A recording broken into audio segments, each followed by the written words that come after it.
"We are but poor circus performers," the Sicilian explained. "It's dark and we are lost. We were told there was a village nearby that might enjoy our skills."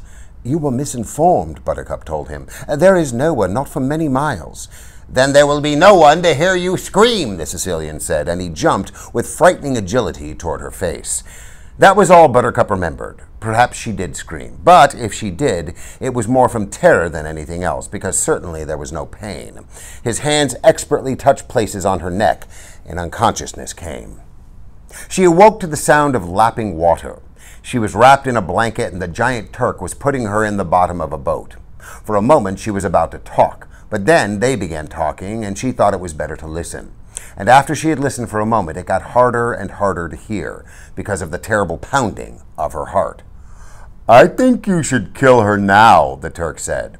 "The less you think, the happier I'll be," the Sicilian answered. There was the sound of ripping cloth. "What is that?" the Spaniard asked. "The same as I attached to her saddle," the Sicilian replied. "Fabric from the uniform of an officer of Gilder." "I still think," the Turk began.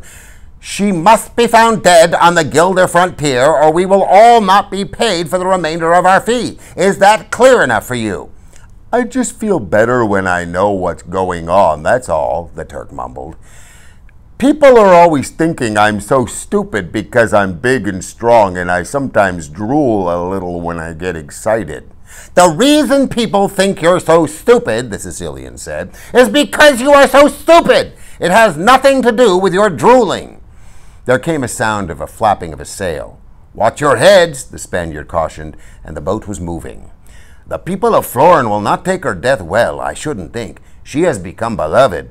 "There will be a war," the Sicilian agreed. "We have been paid to start it. It is a fine line of work to be expert in. If we do this perfectly, there will be a continual demand for our services."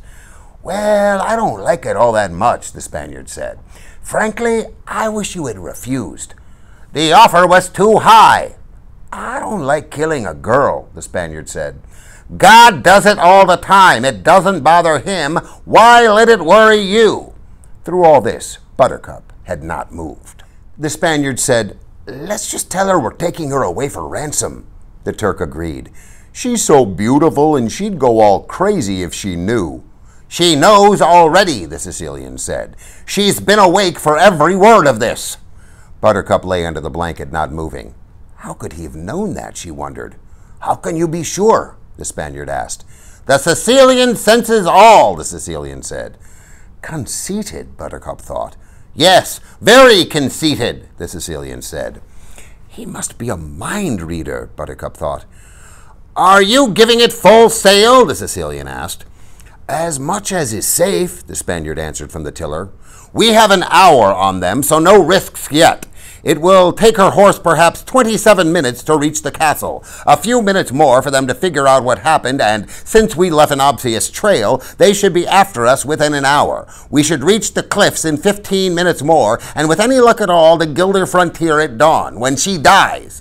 Her body should be quite warm when the prince reaches her mutilated form. I only wish we could stay for his grief. It should be Homeric." "Why does he let me know his plans?" Buttercup wondered. "You are going back to sleep now, my lady," the Spaniard said, and his fingers suddenly were touching her temple, her shoulder, her neck, and she was unconscious again. Buttercup did not know how long she was out, but they were still on the boat when she blinked, the blanket shielding her. And this time, without daring to think the Sicilian would have known it somehow, she threw the blanket aside and dove deep into the Florin Channel. She stayed under for as long as she dared, and then surfaced, starting to swim across the moonless water with every ounce of strength remaining to her. Behind her, in the darkness, there were cries. Go in, from the Sicilian. "I can only dog paddle," from the Turk. "You're better than I am," from the Spaniard. Buttercup continued to leave them behind her. Her arms ached from effort, but she gave them no rest. Her legs kicked and her heart pounded. "I can hear her kicking," the Sicilian said. "Veer left." Buttercup went into her breaststroke, silently swimming away. "Where is she?" shrieked the Sicilian. "The sharks will get her, don't worry," cautioned the Spaniard. "Oh dear, I wish you hadn't mentioned that," thought Buttercup. "Princess, Do you know what happens to sharks when they smell blood in the water? They go mad. There is no controlling their wildness. They rip and they shred and chew and devour. And I'm in a boat, princess, and there isn't any blood in the water now, so we're both quite safe. But there is a knife in my hand, my lady, and if you don't come back, I'll cut my arms, and I'll cut my legs, and I'll catch the blood in a cup, and I'll fling it as far as I can. And sharks can smell blood in the water for miles, and you won't be beautiful for long. Buttercup hesitated, silently treading water. Around her now, although it was surely her imagination, she seemed to be hearing the swish of giant tails. Come back and come back now. There will be no other warning. Buttercup thought, if I come back, they'll kill me anyway, so what's the difference? The difference is... There he goes, doing that again, thought Buttercup. He really is a mind reader.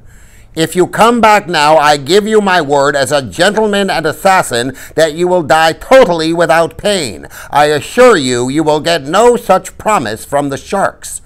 The fish sounds in the night were closer now. Buttercup began to tremble with fear. She was terribly ashamed of herself, but there it was. She only wished she could see for a minute if there really were sharks and if he really would cut himself. The Sicilian winced out loud. He just cut his arm, lady, the Turk called out. He's catching the blood in a cup now. There must be half an inch of blood on the bottom. The Sicilian winced again.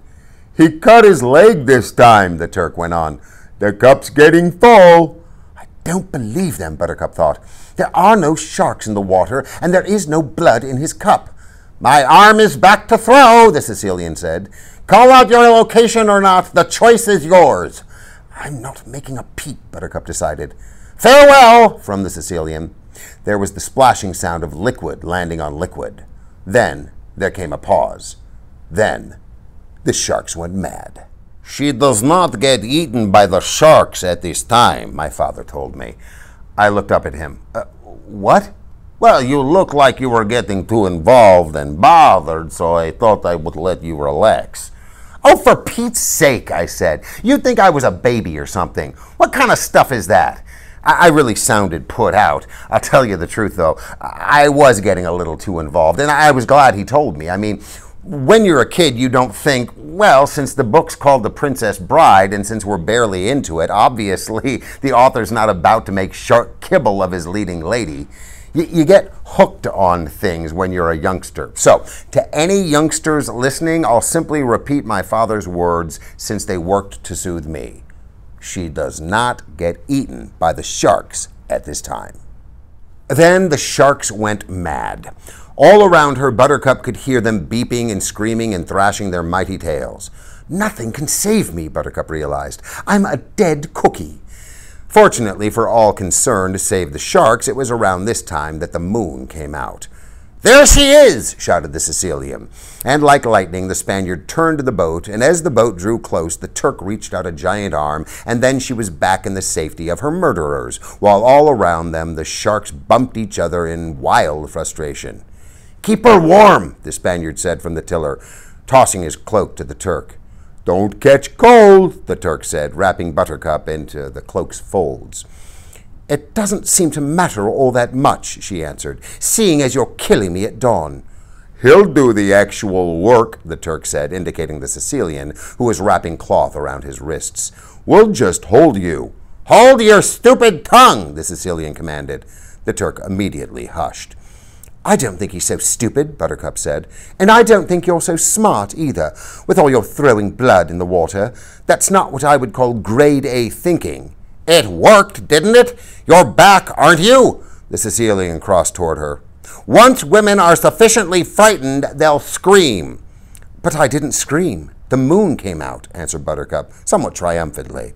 The Sicilian struck her. Enough of that, the Turk said. The tiny humpback looked dead at the giant. Do you want to fight me? I don't think you do.